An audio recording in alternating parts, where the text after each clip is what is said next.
In 1812, a Massachusetts governor approved a state senate district so deliberately contorted that a newspaper drew a salamander over it and named it after him. And that's a weird thing to say, admittedly, even for American politics, but the term has been in the language ever since. And over the past year, both major American political parties have been engaged in a redistricting arms race trying to tip the upcoming midterms in their favor, and by most projections, will produce almost no net partisan gain for either side. And that's what this episode is about. This week we dive into gerrymandering, how we got here, what it does, and how it can backfire.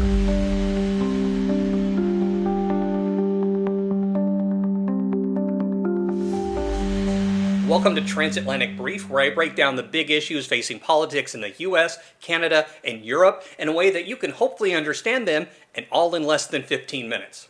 Elbridge Gerry was the governor of Massachusetts in 1812. His administration approved a state senate district so twisted, drawn specifically to favor his own Democratic-Republican Party, that a newspaper editor named it after him. And the district outline resembled a salamander, I guess.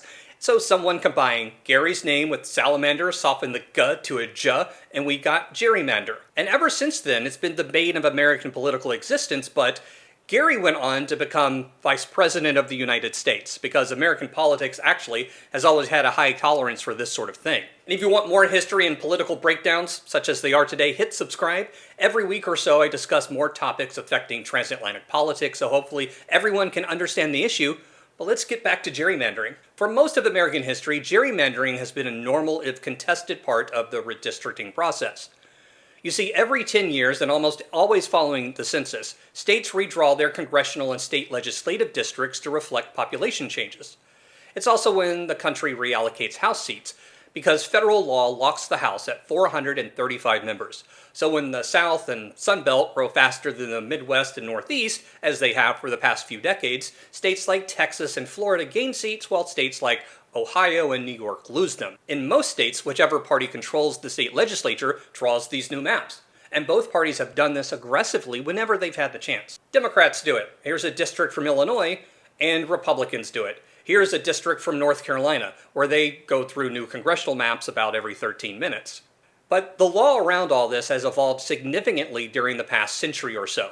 The Supreme Court, in a series of decisions starting with Baker v. Carr in 1962, established that districts must be roughly equal in population. One person, one vote, in theory. Before those rulings, some state districts were so lopsided that a rural county with a few hundred people had the same representation as a city with hundreds or thousands. Later decisions addressed racial gerrymandering, drawing district lines specifically to dilute the voting power of minority groups. The Voting Rights Act of 1965 and a body of court decisions built on top of it established that states with a history of discrimination, so the South, had to ensure minority voters had a fair shot at electing representatives of their choice. And for decades, federal courts could strike down maps that packed or cracked minority communities to minimize their electoral influence. And I'll explain what packing and cracking means in just a little bit. But all of this has just been blown up, because recently the Supreme Court issued a 6-3 ruling in Louisiana v. Calais that struck down Louisiana's second majority black congressional district as an unconstitutional racial gerrymander. And in doing so, it essentially gutted Section 2 of the Voting Rights Act, the primary legal tool for challenging race-based voter dilution. The majority opinion, written by conservative Justice Samuel Alito, held that Louisiana's map used race too prominently in drawing the district, and the Voting Rights Act didn't require the state to create it. Liberal Justice Elena Kagan wrote in dissent that the decision renders Section 2 all but a dead letter. And red states haven't wasted any time. Alabama, Tennessee, Mississippi, they've already moved to redraw their maps and eliminate these existing majority-minority districts. And analysts have identified 12 districts across 8 southern states where Republicans can now pursue redistricting under the cover the ruling provides. So courts had been the backstop for racial gerrymandering claims for 60 years, but now that backstop is gone. But purely partisan gerrymandering, or drawing maps to favor one party over another without any racial angle, has proved harder to regulate at the federal level even before Calais.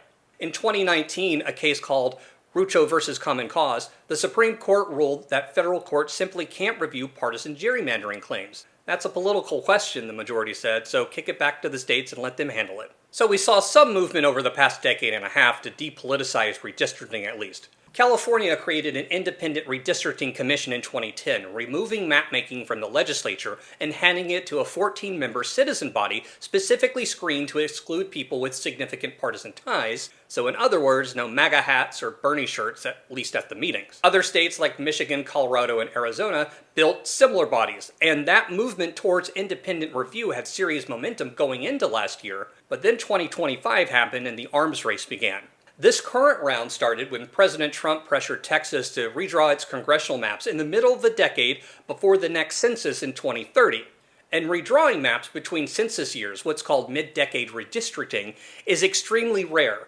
Only 2 states had voluntarily done it since 1970. And while it's technically legal, depending on state law, there's been a strong norm against it because everyone understood that one side doing it would force the other side to retaliate. So Texas passed new maps designed to flip 5 congressional seats currently held by Democrats. And Samuel Wang at Princeton's Gerrymandering project, which uses mathematical modeling to measure partisan bias in maps, called the Texas maps the worst partisan gerrymander of the last 50 years. So California's Democratic governor Gavin Newsom responded immediately. He put Proposition 50 on the ballot, letting the legislature bypass the Independent Redistricting Commission California has spent 15 years building, and the measure passed with 64% of the vote. This means California voluntarily dismantled its own reforms, even though Newsom stated this was only in response to Texas in a sort of he started it sort of way. Now, Florida and Tennessee have since passed new maps, netting an additional 5 seats for Republicans.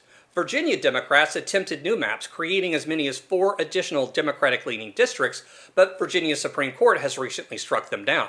Democrats are still likely to pick up 2 seats there, however, based on just how unpopular Republicans under Trump have become. As of now, 8 states have enacted new congressional maps, with at least 1 more on the way following Calais, and there are legal challenges active in several, so that number may shift. But when you combine redistricting in Republicans' favor right now, I think 19-6 at the moment, with polling that still shows a Democratic wave in November, it essentially cancels everything out. But here's the part that doesn't get discussed enough.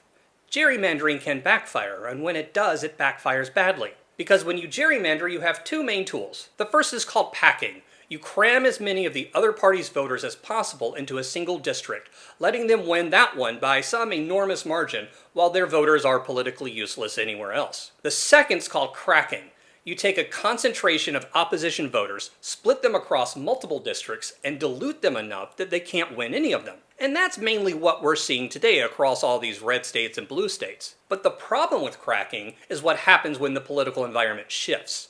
When you crack a blue city across 3 or 4 surrounding red suburban or rural districts, you're deliberately adding opposition voters to districts you'd otherwise win comfortably.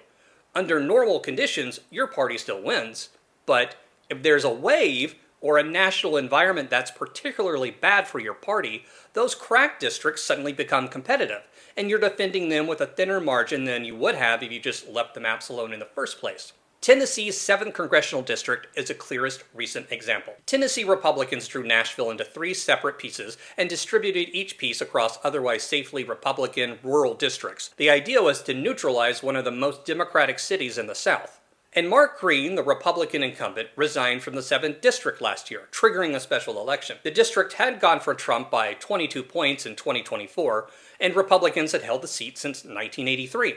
But Democrat Afton Bain ran on affordability and economic pressure. That's a pretty left-wing campaign for what's mostly a rural, ruby-red district in the Mid-South.